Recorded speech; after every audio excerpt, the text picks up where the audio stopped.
The biggest decrease in workload, i.e. quality of life, and the greatest improvement has been with 50 paddocks.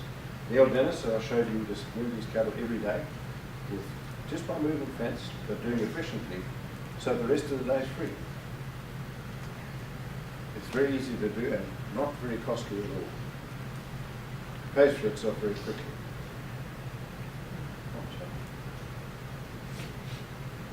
Okay, we edit through. So, and they've all found that the fastest, cheapest way to create more paddocks is combining herds. A lot of people don't like to do this, but it's easy. You just got to know how to do it. It also reduces the workload enormously.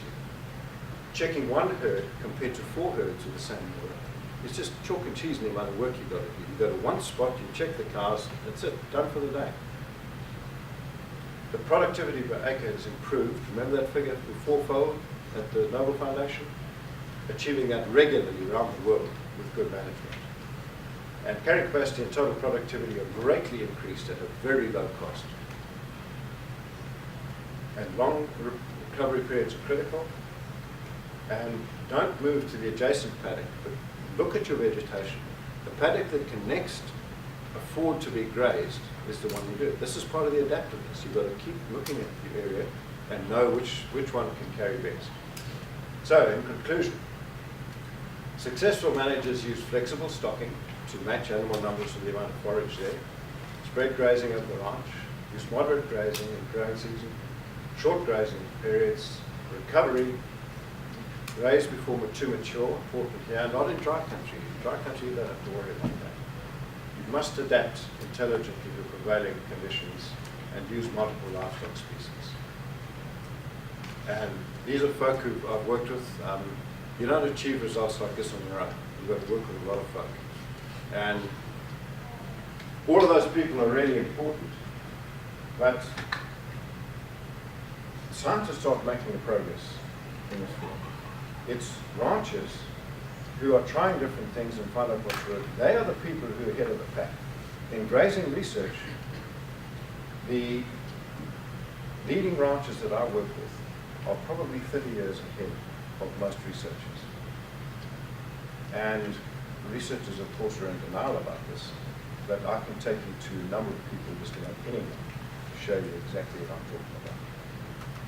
And we continue to do this research that we've done here through the nation, and probably starting in Australia now. We appear to have got some significant funding to do this in Australia too, where many of them are doing a very good job. And we're just trying to see, one of the things we've got to know is where does this work, where doesn't it work, and how do you adjust things in different regions so you're always getting the best results. So that is my 3 cents worth, and I will be very glad to answer your question. It says, Long Island is the primary root exudate that fungi eat. I wouldn't say it's a primary one. We've recently found out about it, and it explained a lot of reasons why, in the presence of the right microbial population, we get an increased productivity, increased soil health. In most scientific studies, most scientists, you will find a scientist who will say, yes, that's really good stuff, and you'll find another one who says, I don't know what they're talking about. But in fact, there's enough information now to show that, yeah, that's one of the exudates. It's the exudates we know that do improve our situation. So those are primarily put into the soil at what life stage cycle of the plant? Well, if your roots are like this, the fungi connect to the plants. These things have been around long before we were here, and they've developed a synergism where they communicate with each other. So if a fungus wants to connect to a plant and get some of this bromelain, the plant lets it in. So you get the plant and the fungus attached to each other, and then the plant will let out these exudates that actually feed it, and the bacteria benefit from that, and the fungi benefit from that. So one of the things they're finding out now, the microbiologists, is the degree to which these synergisms, these plants and microbes are actually communicating with each other. And it's developed over a very long period we kill all that stuff with the way we actually, with tillage and inorganics and stuff like that. Now that we learn how to use it, we're finding out that, boy, there's very good reasons to use it instead of spending money on killing. Anybody else?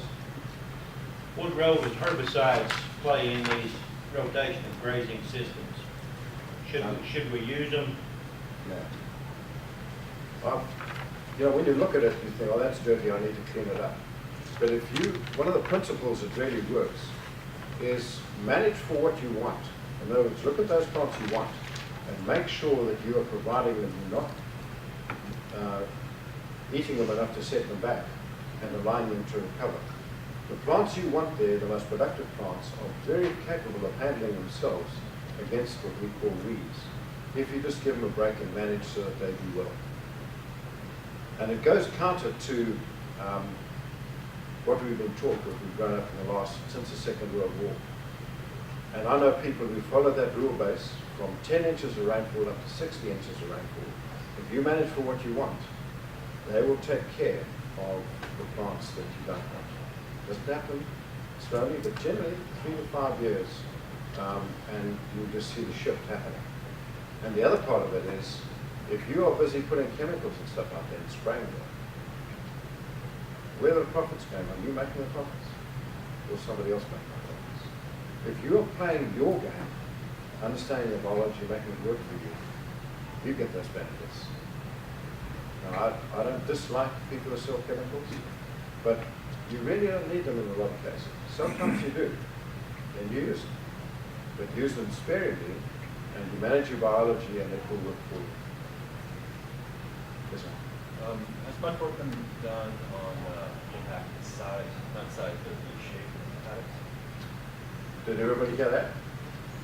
What's the influence of the shape of the paddock? Yes. If you, and that's where we dwelt a little bit with changing the graze to trample ratio. If you have a long paddock that you move animals into and they spread over that whole front, then they will have a high consumption to trample effect. But if you want to switch, then you have a paddock going this way to move them like that. And they will have high density as they move through. They say they will trample a lot more from their graze. But you've got to know when you want to do that and when you don't want to do that. So, yeah, the people who are doing that, Greg Judy up in Missouri is the guy I know for one. But there are people around the world who are doing this. I'm thinking more along the lines of rectangular, square. Yeah, there's a bit that's been done on that. Some of the work that's been done is, you know, if you use the wagon wheel, for instance, and you move around the same way all the time, then you do get a pattern development there that might not be very good. So changing that from time to time is a good thing. It's a good principle, though, to rely on your own intelligence and knowledge of what do you want to achieve and what's the biology behind achieving the desired results. If you educate yourself to where you know the biology, the basic biology, and you keep looking for the right things in the field, you can make, any reasonably intelligent person can make the right decisions to move things forward and avoid unintended consequences. One should always have the mindset of asking, whatever I'm going to do, are there possible unintended consequences to doing this? And if you think there are, you just got to be thinking about that all the time. Yes? What would you say as far as what you recommend for trying to leave your land in the winter before the following spring? Like what's an ideal thing for that yearly recovery, I guess, as far as how much material? The four building blocks: energy, water, mineral cycling, and diversity. You've got to say, for instance, with energy, if you are leaving a lot on the land, so it's dead material that carries into the spring, how's that going to affect the amount of photosynthesis that's taking place? You're going to have shade, okay, and you might actually have enough shading to prevent the recruitment of new species and even prevent it. So you can graze in a manner, with high density grazing it's easy if you're going to move once or twice a day. You can actually take that old dead stuff and take what you need out of it, but knock the other on the ground. Okay? Cutting it off, not a good thing because you're exporting nutrients. You're actually taking carbon off when you go there. So if you're grazing and putting it there, you are improving those 4 ecosystem functions. So then it works for you the following spring. Would you recommend high trampling then, for that time period where the animal's more trampled down? But you've got to do it sensibly. Okay. You know, you can do it in a manner that you're hurting your cows and you're hurting the land. Yeah. You just got to do it so that it's achieving the goal that you want. Right. And that's you've got to continually think of all of those things. Not difficult. Right. It's just you've got to get into that frame. Just come on, brushing your teeth. You can do it correctly or not do it correctly. And you know, it's like you check your bank balance once a month, right? Where does your wealth come from when you're farming? It's your biological capital. How am I managing my biological capital? Am I checking my biological capital the same way I'm checking my bank balance? Right. Better be. Yeah, exactly. Yeah. Anything? So, when we spoke on the phone, Dr. Teague, you mentioned a place in Missouri that's getting feedlot type gains. And I was wondering if you could tell us more about that, because some of us are in those kind of growing conditions. And I Yeah, have a that's- specific question about managing Johnson grass That's a over very good Bermuda. One of our research partners is Dr. Alan Williams, who runs a consultancy. Now, he's in Mississippi. He runs consulting from South America all the way up into Canada with grass finishing people. And this is the kind of situation with the cultivated pastures, high rainfall area, where they've moved away from inorganic inputs, so they're managing the biology. And they measure the bricks. Everybody knows what the bricks measurement is?